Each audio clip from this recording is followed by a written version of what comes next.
Morning, folks. It's Monday morning, so-called motivation, but I don't believe in motivation more so than inspiration. So we're gonna start doing a Monday morning inspiration series, where we're gonna look to inspire people through actions and tips and little tricks, and just a change of mental mindset and a mental shift, a change in your psychology, a change in your way of thinking, because that can lead to a lot of change in your life drastically, in a positive and in a negative manner. It's up to you to decide if it's going to be positive or negative.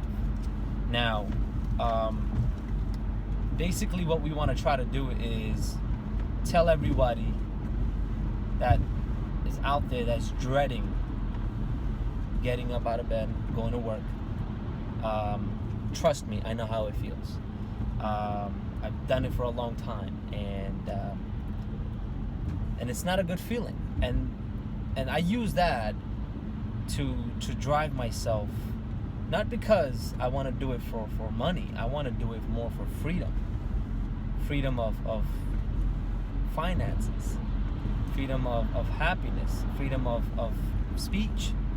Because realistically, when you are working for a big company or a small company, or someone aside from yourself, or just in general doing something that you love, and not loving what you're doing but doing what you love, it's total different things. It's two different things, I should say. Something where you don't really have freedom of speech, because you're being told what to wear, you're being told when to show up, you're being told when to leave, you're being told how to talk, what freedom of speech are you talking about when I'm being told what to do in every aspect of my life when I'm at work? And majority of Americans are working majority of their life, majority of their time. I mean, even if you have an 8-hour work week, 8-hour a day, 40-hour work week, add some overtime to it, make it 45, 50 hours. There's not much time where you have, and most of the time of that, so let's just divide 24 hours into the days. Now, 24 hours, let's say you work 10 hours a day. That leaves you with 14 hours. Let's say you're a pretty decent person, you're sleeping about 8 hours like you should be. How much, you know what I'm saying? What does that leave you with? 6 hours?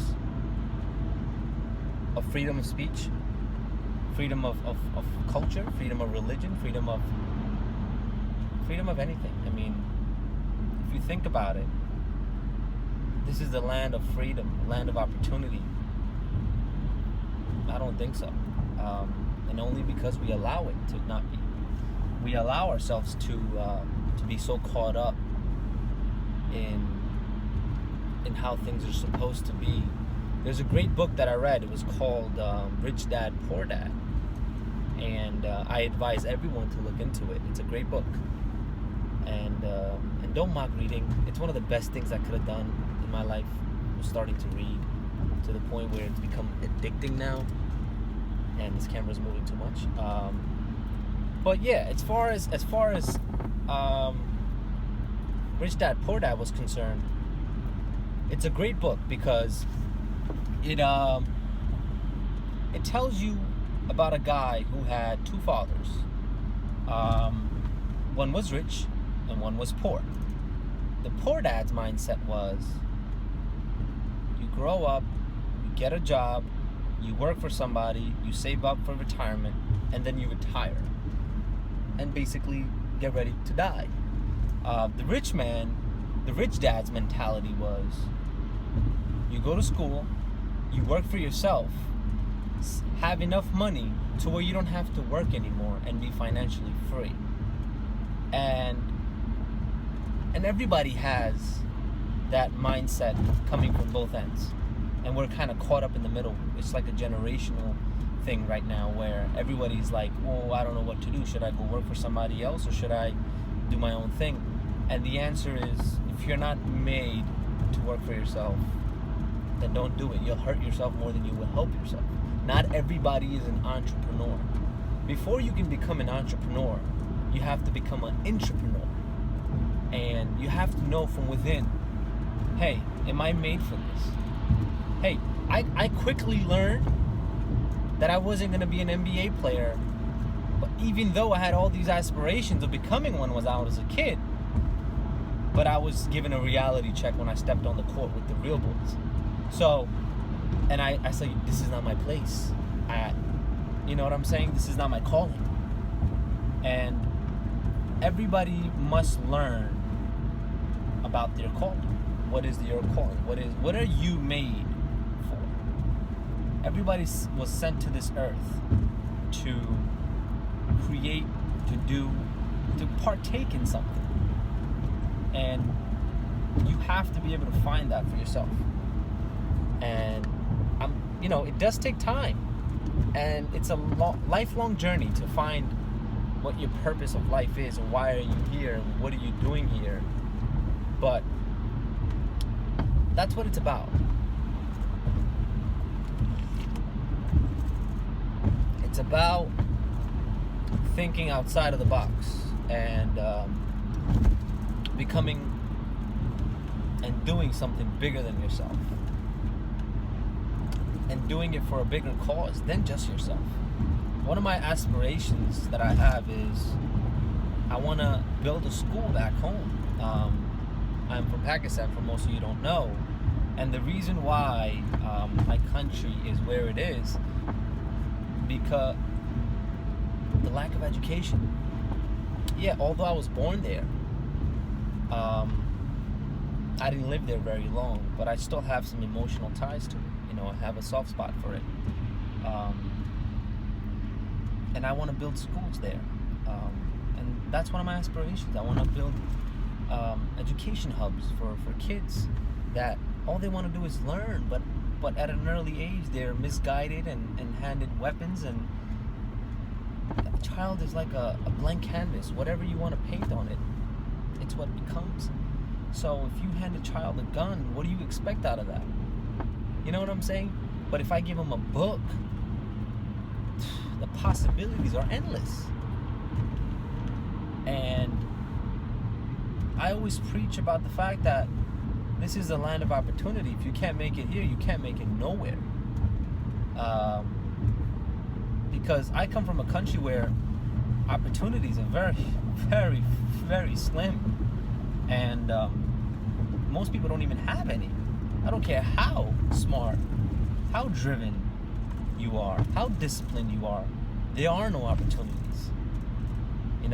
And that's one of the biggest downfalls of our generation in Pakistan, or any generation. We're still living in the 70s in 2016 in Pakistan. The way our economy is set up, the way the infrastructure is, everything. And enough of talking about back home, but you must have aspirations. You must have long-term goals that you strive for. You can't just look at the now and say, well, this is what I want to do instantly. You have to want to be able to look outside the box and think on a broader spectrum and see what you can do to make a change, make a difference. Because if you're only chasing money, the answer is you're never going to get it unless you hit a lottery. And we all know the chances of that. But somebody smart once said, if you took all the money in the world and divided it evenly amongst every single person on this world, within 5 years, it will end up back in the hands of the original people. How crazy is that? And that is so true. Because it will. Because those people don't work for money. They attract it.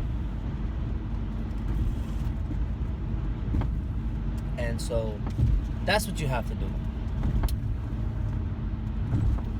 Work harder on yourself than you do at your job. See how things will change for you. Work harder on yourself than you do at your job, and see how things change for you. A lot of times even I am so down and out on myself, and I always think to myself like, hey man, why is this, why is that? And then I have to remind myself, like, listen, everybody goes through difficulties. What does that mean? Does that mean you give up? No. That means you just try a different way. You know, I never take no for an answer. You have to be resilient and persistent. And that's the only way you will have a breakthrough. And the reason why many of the entrepreneurs of our era that we know of, the reason why they are where they are is because they never gave up. They never gave up on their idea, and they never gave up on themselves. And that's the reason why they are where they are. So you have to kind of think along those lines and do the same exact thing.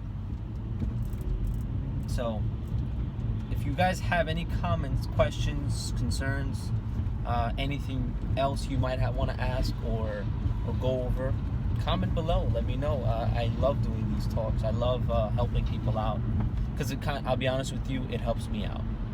So intelligent self-interest, you must have it.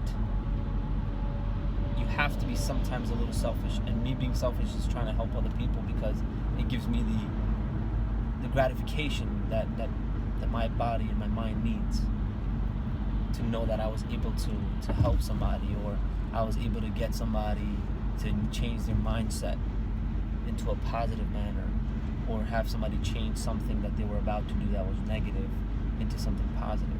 If I can do that to one person, my message had come across the right way. So let me know.